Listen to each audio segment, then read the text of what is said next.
Hello, beautiful souls, and welcome back again to another video. Welcome back to my vlog. So, before we dive in, I just would like to say that if you're new here, please don't forget to hit the subscribe button. And, of course, give this video a like, only if you like to. I mean, I won't force you. But, of course, it would mean a lot if you do.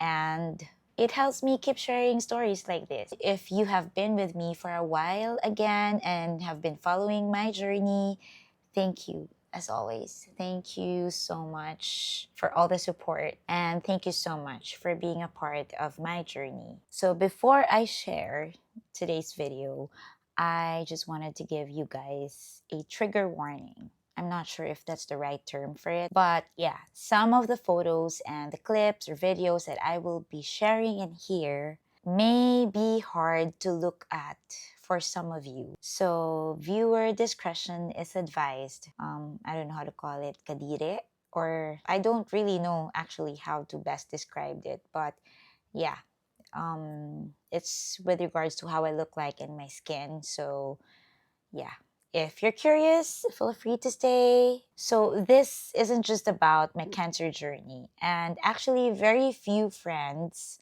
knows about this. But while I was doing treatment last year, I did have a very severe reaction from one of my treatment. It was the immunotherapy, and it's something that I only found out later, that it's actually called Steven Johnson syndrome. At the time, I actually don't know what it was. All I knew that it was life-threatening, and I was actually confined for like 39 days in the hospital. And honestly, I thought I was gonna die, not because of cancer, but from this reaction. It was one of, I must say, the scariest, most painful, and the most life-changing experience I ever had. And actually, last year, I never really get the chance to share it to all of you, not because I wasn't ready, but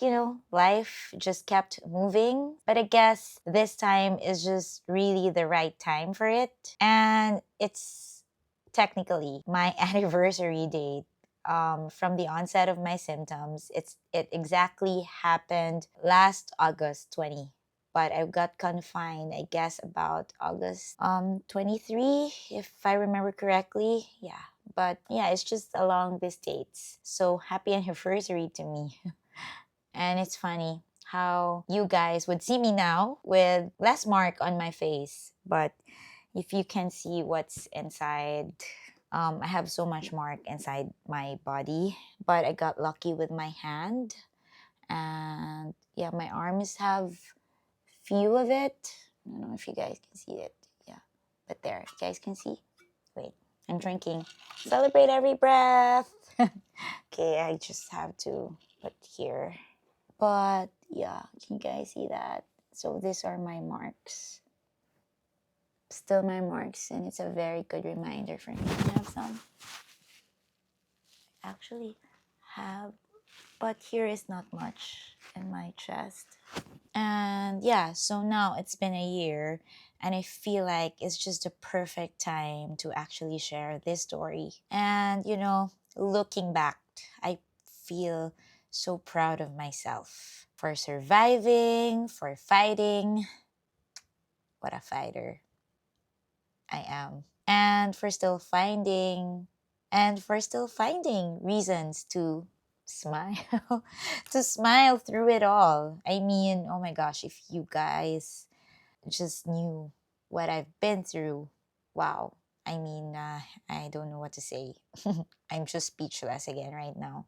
So, yep. So, anyway, after this short intro, you will see a video of me inside the hospital while I'm actually confined. So I had myself recorded because I was actually thinking it's the best time to do it, while my thoughts are still fresh and the memories and everything is still intact. Like, honestly, when I was like watching it over again, I'm like forgetting a lot of like very tiny details. So, but of course, I will never forget what I've been through inside. That 1 month I got confined, it was very life-changing. It was, I mean, I was in survival mode. So just please excuse how I look, because you can never imagine that I look that way. Yeah, I was in survival mode at that time. It didn't matter how I look like. But maybe that's the point, that, even you are in your lowest moments, there's still strength and there's still hope. Never give up on it. Never give up on your faith, because at the end of the day, that's really what's going to keep you going. Having the hope, having your faith in God. So let's just get on with it. Okay, just before we start, I will be sharing my photos, to which some of you may not be able to look at it. Yeah, it's just a bit of warning. It's just a bit of warning. So I was just contemplating before taking this video. Because definitely I wanted to share this story, this journey, because there's so much lessons from this experience that I've learned, and there's so much awakening again in my thoughts and in my life. But I was contemplating, should I be sharing while I'm here at the hospital or once I'm out of the hospital? But right now, I still don't know when I'll be out. I'm on my 19th day here in the hospital, but I'm already on the road to recovery. Woohoo! And but I've decided I wanted to do it here because I wanted to show you guys my real actual situation, and not, to worry about how I would look like. Do I have to wait when I look better or feel beautiful? That's actually the least of my care for now. I don't really care about that anymore. I just wanted to be raw and just be real, and just to show you. It's also a message for everybody, because I wanted to show you guys how important it is for you to take care of your health. Please don't neglect the way I did. And now I have to experience this. But of course, I have accepted this path already. And there's no turning back. There's no turning back, but just to face it and get ready with it. And I know that there's a bigger purpose waiting for me to serve after this. So there. And so for today's topic, I will be sharing with you my experience, or the reason why I'm here at the hospital, where everybody was like looking for me. I'm like the most wanted girl. Feeling ko lang. It's just my feeling, okay? The most wanted, because I haven't even gotten back to most of you, but until now. But really, I did not expect, because of course I was I disappeared for I think 2 weeks without telling anybody except my family and all that, because I really don't want to share about it, and I really cannot also. I'm not in the best position to do it at the time. I was at my weakest and lowest moment, and I don't have the energy to give it to everybody anymore. And I just gave it all to myself, for me to deal and heal, really. So for today's topic, the reason why I got hospitalized, it's because of the side effects from one of my treatment, which is the immunotherapy. It's something we did not see coming. We all go through in life, but definitely cancer patients have different experiences, different hardships, different stories. And this story is one for me to share, because I just wanted to enlighten you guys that it doesn't matter if you're a cancer patient, but whatever we go through in life, it will just really make you realize that, some things you just cannot control, and will definitely give you a different perspective in life. So what happened to me 3 weeks ago is because of my targeted immunotherapy, which is the very, very first treatment I had last June. So personally, I really love the results, because after 2 days of the treatment, that time I was bleeding a bit, but it has stopped my bleeding, and I was really feeling great. And then after a week, I had some minor rashes over here. Very minor, just some normal rashes you'd see or you'd experience. So we just had some creams and all that, and then I got better. And on my second session, I had another rashes, and it's kind of weird because it was really on the exact same spot of both my feet. I don't know if I can show it right now, but my feet really looks terrible. First, we were trying to use the same cream, but it wasn't working. So the doctor gave us, I think, 2 more creams until we found the right one. It was kind of like a liquid pink color powder inside. It made the skin drier, but it was spreading a bit from just a little. The size is just about like this, and then it went bigger and bigger. So, but anyway, we were very happy because it was fine again. So we were like, very confident with it, that everything's going well, and the rashes is just very mild. But then the third one, that was really something. So I started to have the rash in my hand, and it's just started like, how do I say it? The rash started just with a small spot, red spots, and then slowly it turned into a little boil, very, very small boil. And then it was very, very itchy. And then from there, it did not spread that fast yet. But slowly I was getting the same signs on my feet.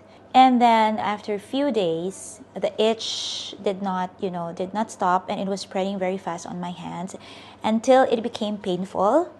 And so we got a bit alarmed because at that time, I'm still not hospitalized yet, but I'm already starting to have difficulties sleeping because at night, it's too painful, and it's no longer itchy, but it's painful. Just imagine when you have that. But it's super painful when you get hurt from paper cut. When you have a paper cut, that one small cut alone is too painful. Imagine my whole hand is feeling that kind of pain whenever I move my hand. So it has affected my sleeping time. We started to come back. We started to go back to the hospital, and of course explain to our doctors. And then we try to use different creams. And then there's this cream that I feel that I think probably my immune system or whatever that's in my system is not going well with that cream. That it turned out to be like a big boil. It's not the normal boil you see anymore, where I'm not allowed to touch it with water and whatsoever. And so I remembered that was Tuesday. We still showed it to my doctors, and they're like, okay, you guys might as well check the dermatology department, to which me and Paul right away went there. So we were given again the medicine, but unfortunately the next day I can no longer walk because the mutation just went too fast. Like, it's so unexpected. Like, yesterday I was still walking, going to the hospital, and the next day I cannot walk anymore, and Paul had to buy me a wheelchair just to be able to bring me to the hospital. And at the time we were making fun because when I had it on my hand and on my feet, I woke up that morning with a pouty mouth. I was even making a joke with Paul if he likes me to have a filler on my mouth. Even while waiting at the radiotherapy, I was taking a video of it, making fun of my mouth, and I didn't know the side effects is already spreading all over my body. So the next day I can no longer walk. Paul had to bring me on wheelchair, and when we got here, the doctors got so alarmed because they were so surprised that yesterday just saw me so fine, so okay. Of course, it doesn't look good anymore, but they feel I'm still fine, and then the next day they see me, I can no longer walk. So it has mutated very, very fast. And so they decided to send me to another department where we had to see another immunologist and another skin department who is specializing for this one and the reactions of all the patients here. So apparently I'm the only one and the first one to have the worst reaction. So they were so surprised how I reacted to the medicine, and then they decided to just have me infused with the hormone drip. I don't really know how to explain it, and Paul doesn't really know how to translate it so well, but basically that hormone, that's my medicine. Because since my case, they explained my case is not going to be easy. It's not the normal rashes that you see. At first, at the time, I've been hearing about the Mpox news globally. So at first, actually, I got alarmed. And I'm like, but, you know, my life here is just really between the hospital and home. So I really cannot take it as a, like, you know, possibility, because it's too impossible for me to catch it. And the boil, it really looks different. It's kind of weird. And so when the doctor explained to us, they mentioned that the common rashes, of course, if they know what kind of bacteria or viruses it is, then it will be easier for them to give me the medicine. However, for my case is that it's a side effect of the immunotherapy that I'm taking. And so that's make it harder for them, because as long as that medicine is in my body or in my system, all they can do is just to control it, but they cannot stop it just yet, until probably, because I have to take it like every 3 weeks. So they have to wait for that. And look, now I'm better, because I'm on like my 3rd week already, and I think the treatment has already subsided. So it's easier for them to fight it and cure it. And now my recovery has been better. I'm just supposed to come over for 3 days, every day, just to get my treatment. But then on my 3rd day, when I came here, they were a bit shocked because I hit a 39.2 fever, but I was feeling okay. And Paul finds it's very weird. How come you don't know that you have very high fever? You should be feeling okay. But I'm like telling him, I feel so good and I feel like my energy is still okay. They decided to admit me. In that first week, my life just shifted like so fast. But it's the things that I experienced, I never expected to experience, that will ever happen to me. Because all of a sudden, I feel that I'm the most useless human in the world, because I can no longer walk. I can no longer like go to the bathroom to pee, and I just had to stay in this bed. Thank you, bed, for giving me home for the past 19 days. So basically, I cannot walk, I cannot move, because the boils from my feet, I had few parts here, but I have here in my whole abdomen area, and it was growing every single day. And also in my bikini line. So imagine big boils there. Like if I have to like cross my legs, it's too painful. So I cannot. I have to like give space whenever I'm like lying down on the bed. And then at the back, the whole back. I cannot lie down flat. I always have to like go side or have a like I have a lot of, when I started here, I have a lot of like support pillows just to get by, you know. And I cannot do anything without Paul's help, because every move that I have to do, he have to come and help me and change. And if I'm tired and changing the move, grabe, I mean, it's too much to think. And then from there, going up, I have a little bit here in the chest, but it's just mild. It's nothing for me. That lip filler I had in my mouth, I started to have sores, like the boils inside my mouth. Like I can no longer talk. I cannot even open my mouth. Like I have to just like that. I cannot talk. I cannot eat. Everything became like liquid. And I'm just so grateful because my mother-in-law also prepares me a very healthy one. It's like a millet with the broccoli and the carrots and all the healthy stuff in just one, and it just makes me easier to eat. So it has really helped also with my recovery, feeling healthy and great every day. From my mouth, my lips turned into like I look like parang Halloween because I look like I'm wearing a black lipstick every day, you know, and with a very sore mouth.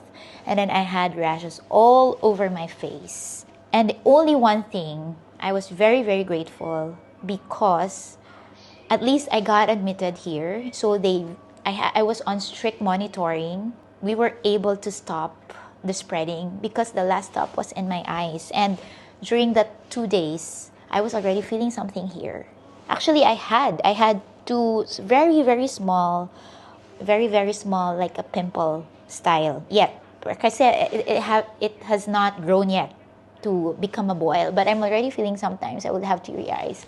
And there would be mornings when I wake up, I cannot open my eyes. I have to call Paul again, and put me cotton here so I can open my eyes. So, and then my mouth, I feel like, how to describe it? My mouth is like super dry, and I feel it's stitched. I cannot open as well. I have to have liquid all the time. I have to moist it just to be able to open it, and that's too painful as well.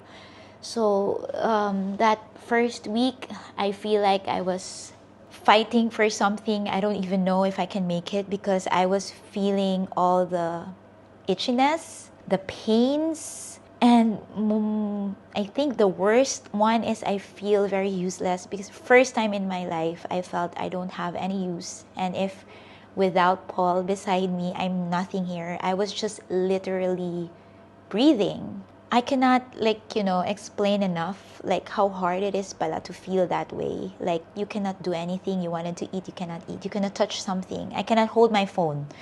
So that's also the reason why I was very quiet in social media, because I have never been very active, especially in my Instagram stories. Since before, I never liked to do stories, but this time I have been very, very active because that's the only way for me to reach out to update my friends.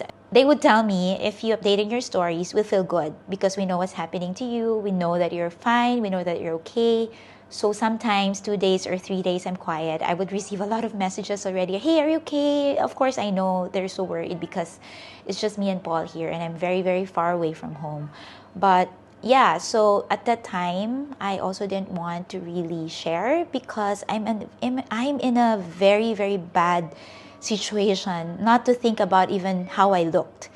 But I don't want to share that kind of energy to anybody because who would have liked it?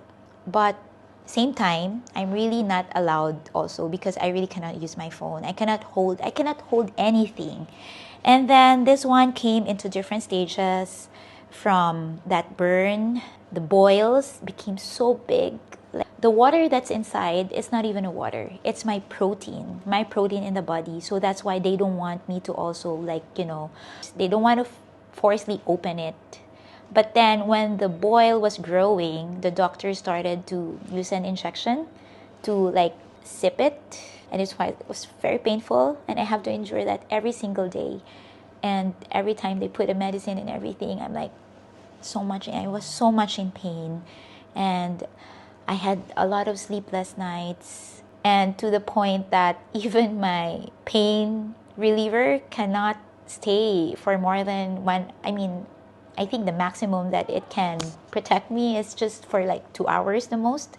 And after that, I wake up again and still feel all the pain and I cannot sleep again. And then the next day, they will give me a sleeping shot so I can just sleep because I think that was on my 5th day.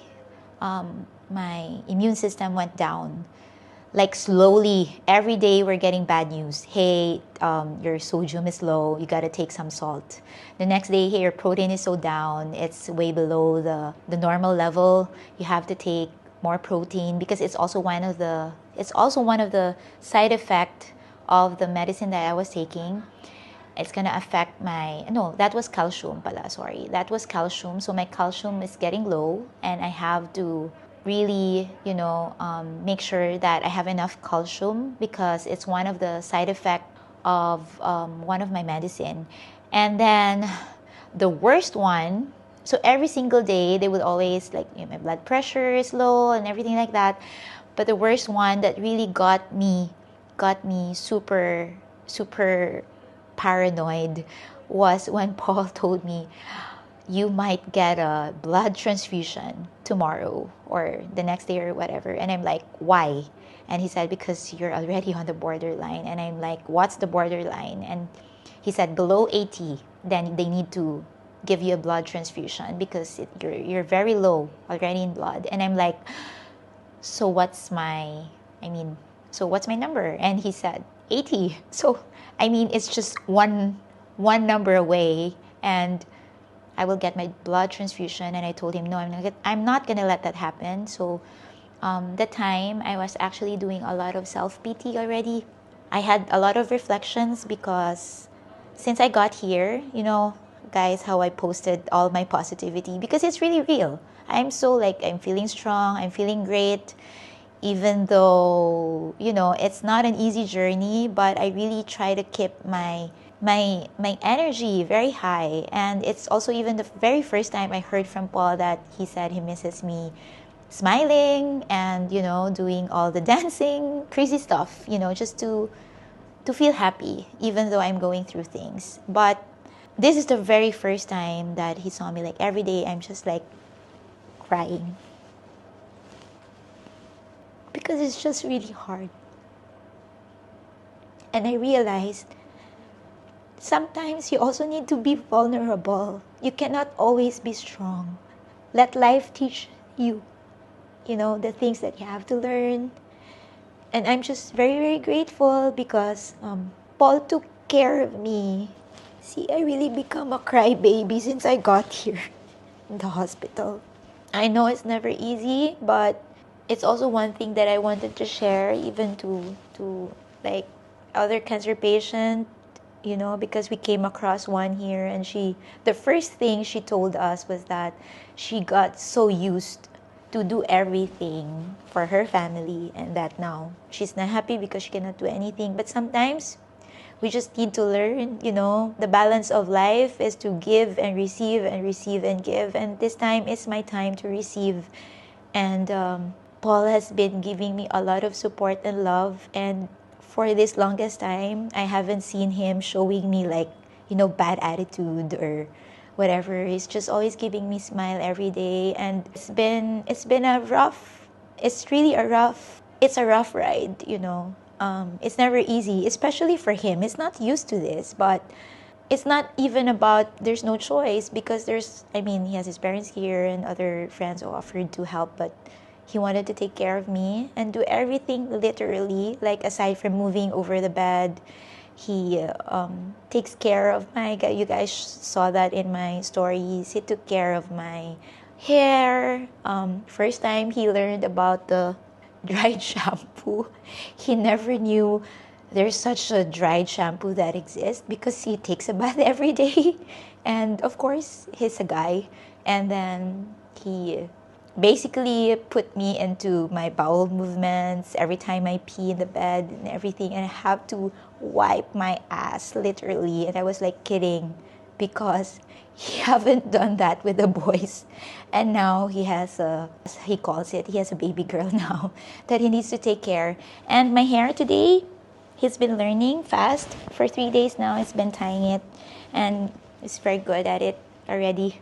He doesn't know how to do it at first. But yeah, now look, it's almost close to perfect and it's very tight. So I'm so proud of him. He went out of his way, out of his comfort, just to make sure I'm okay.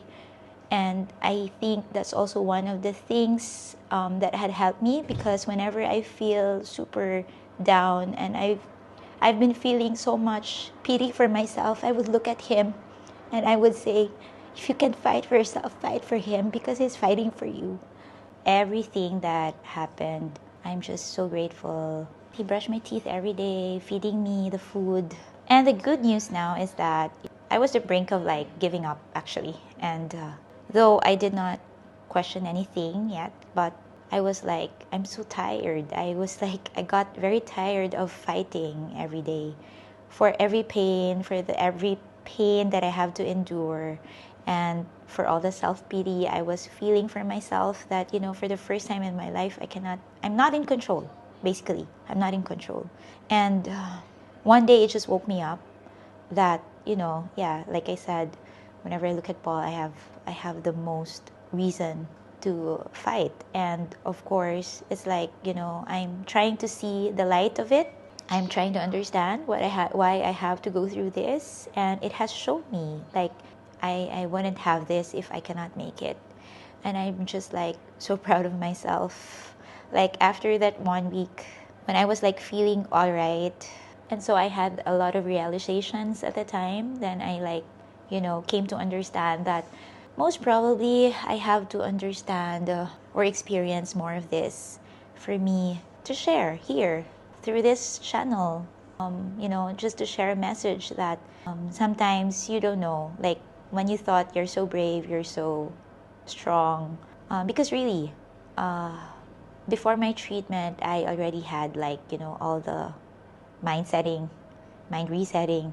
So it's somehow like, I'm prepared for whatever that will come, and whatever pain that I will have to endure.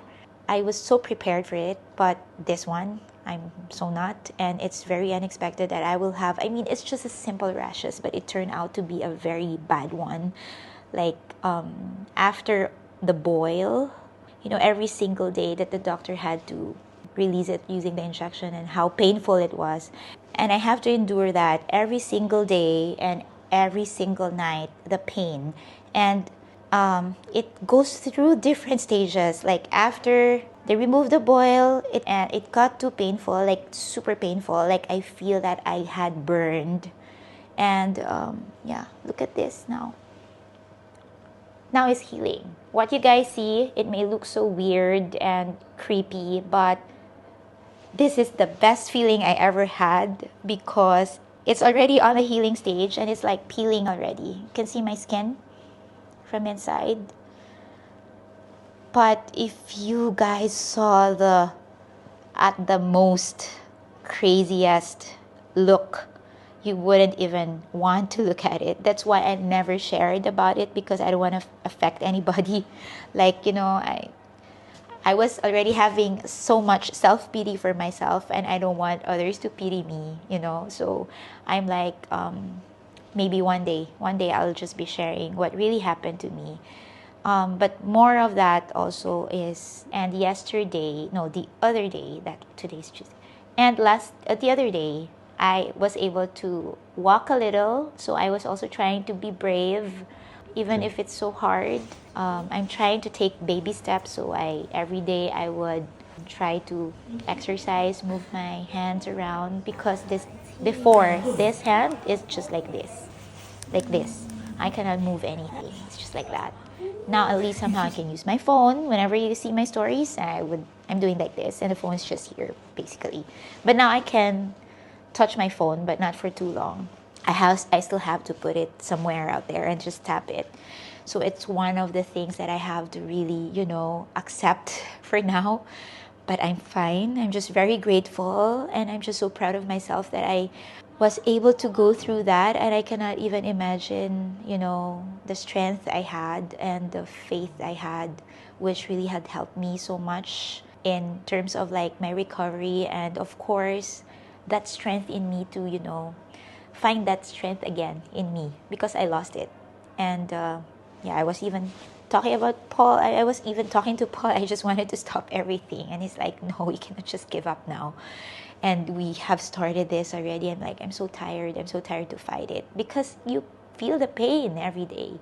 I think that's also the reason why, I have to experience that, because I had to face that life is not just about it's always okay and you're always in control. It's not about that.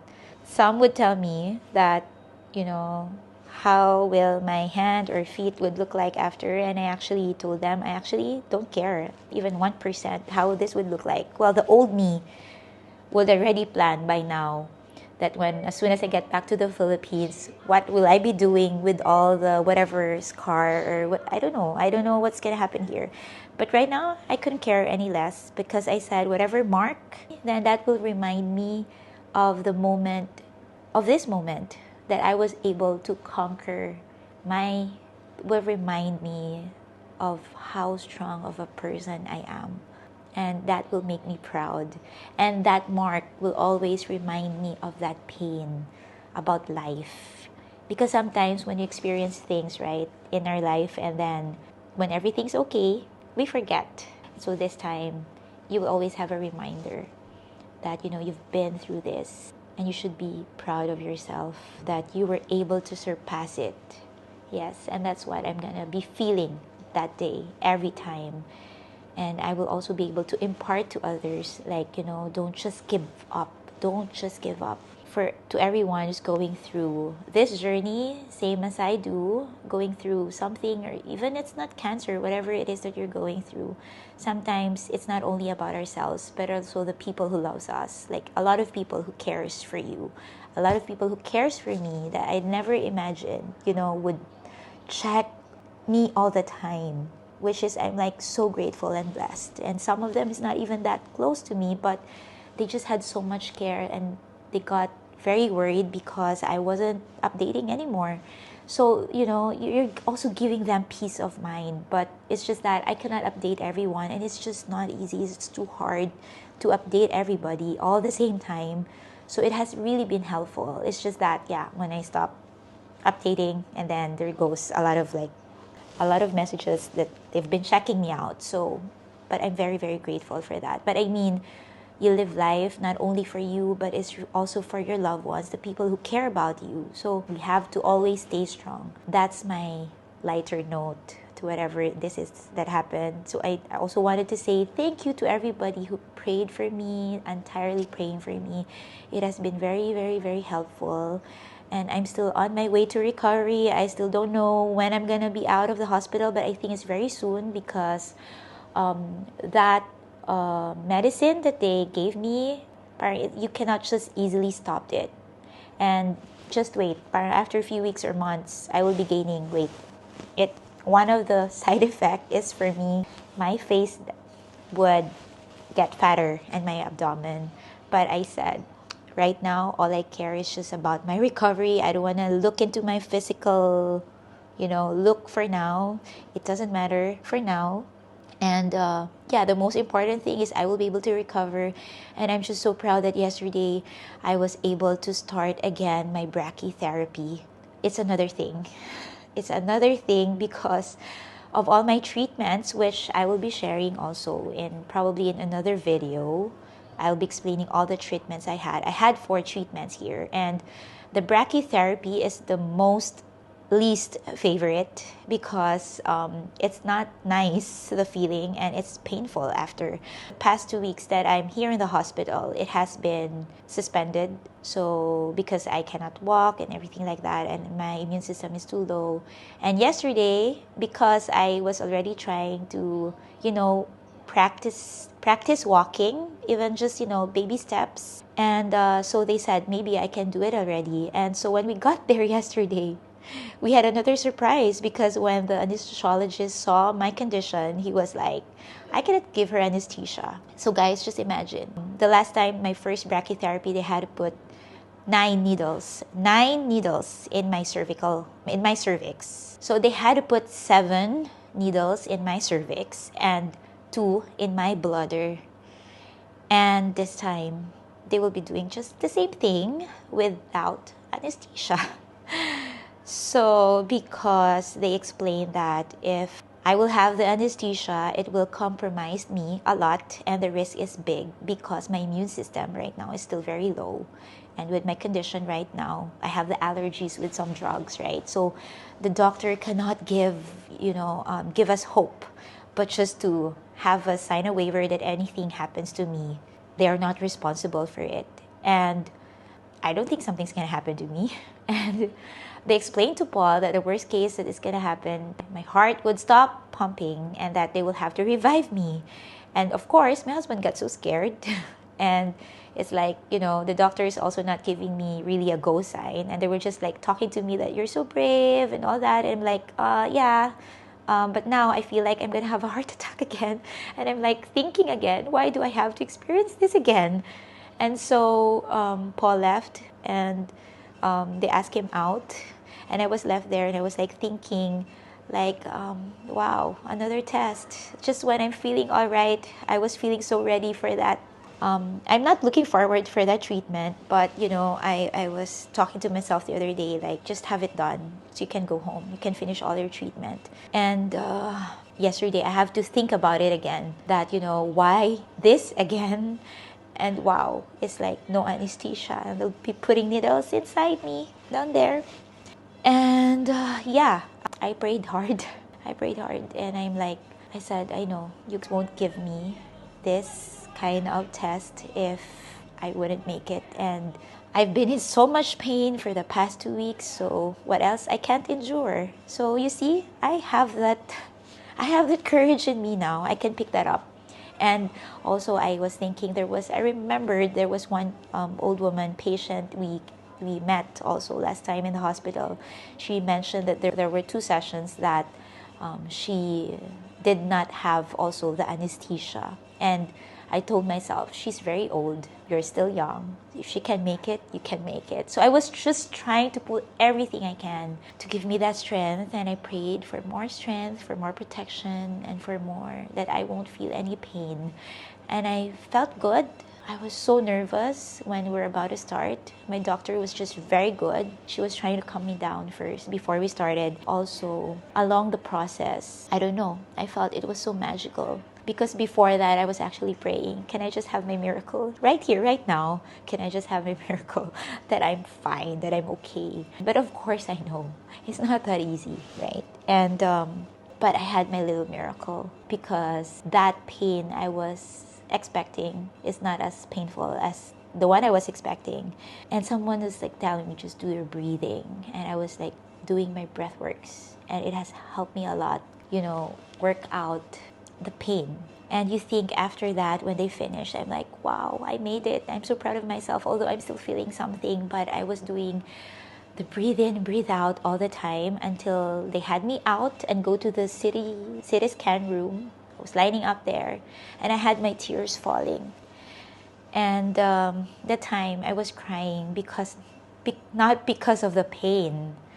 I was crying because of so much gratitude that I'm just so proud of myself, like of how strong of a person I am this time. It has really built me, to that foundation again, like I never imagined.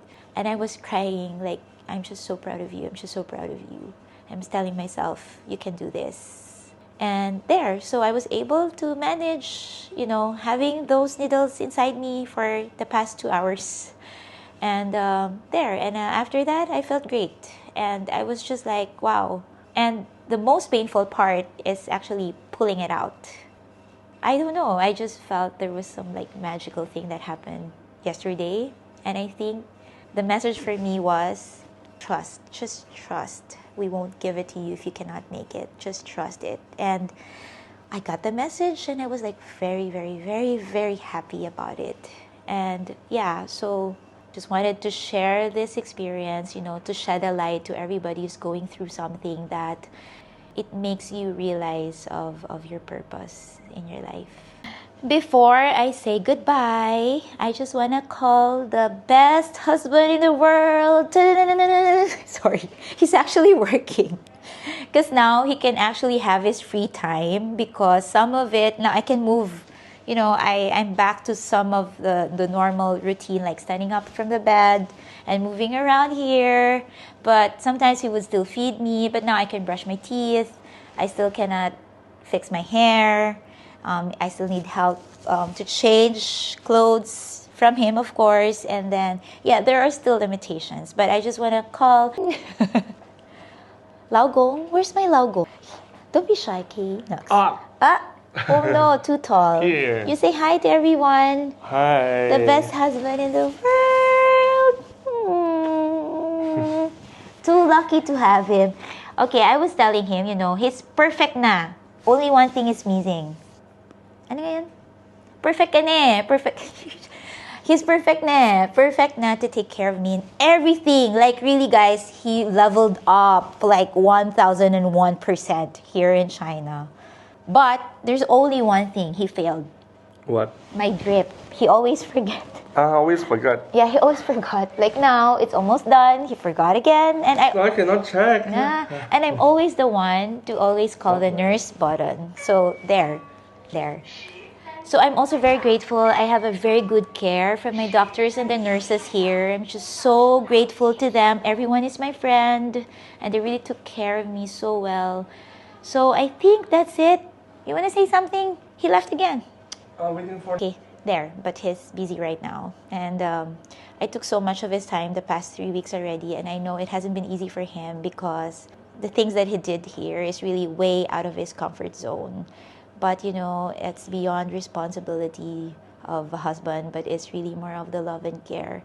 Yeah, so it's just, a reminder also that there's so much to be grateful in life. And sometimes we just have to stop focusing on the bad things or the things that we've been going through, but see through it. The blessings that you have and also the reasons why you have to experience that. Just stop focusing on the bad things in life and the things that you're experiencing. Just there's always a reason why you have to experience stuff, and yeah, you just have to find that.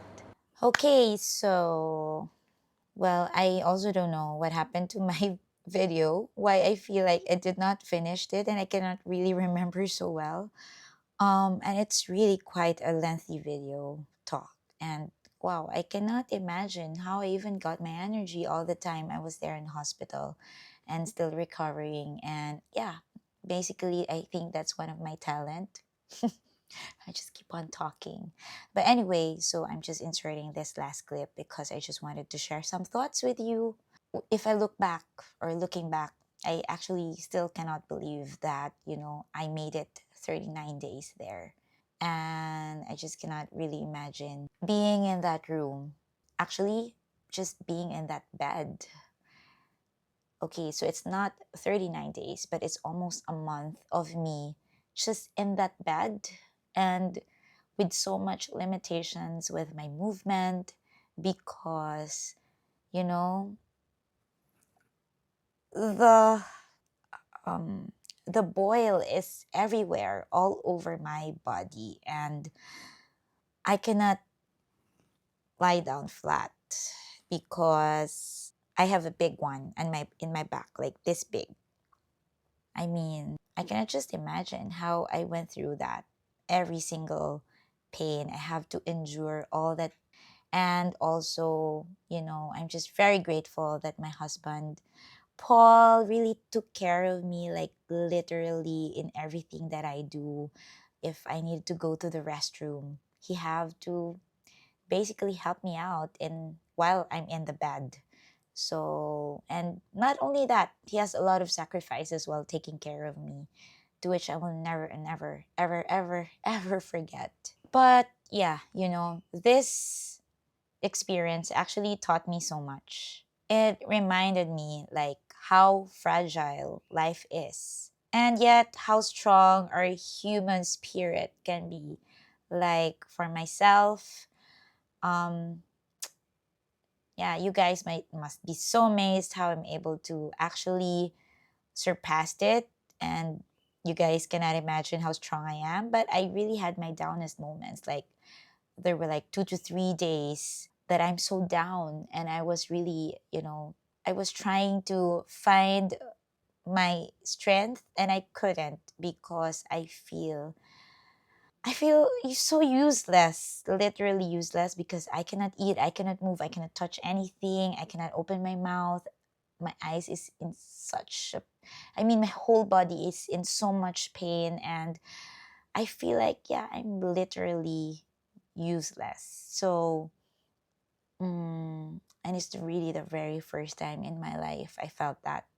But it taught me that even in the moments that you feel stripped off everything, your health, your strength, and even your looks, you still have something. You still have something left, and that is your will to live. To live.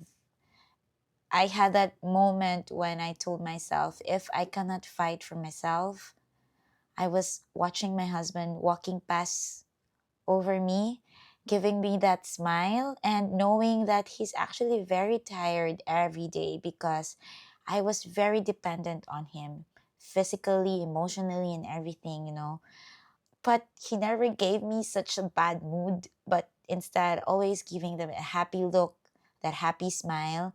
And so that was actually the day that really reminded me that, if you cannot fight for yourself, fight for him. Fight for your boys. Fight for your family. And yeah, from that time, I just prayed and I said, sorry to God for, feeling so weak. But I know that He understands me. That's what makes me human. But yeah, I told Him that, I'm asking for more strength to fight. And, I will really try my best to fight and keep the faith. And yeah, and so I survived it. But same time also I realize that healing is not just physical. It's spiritual, it's mental, it's emotional. And sometimes the scars we don't see are the ones that shape us the most.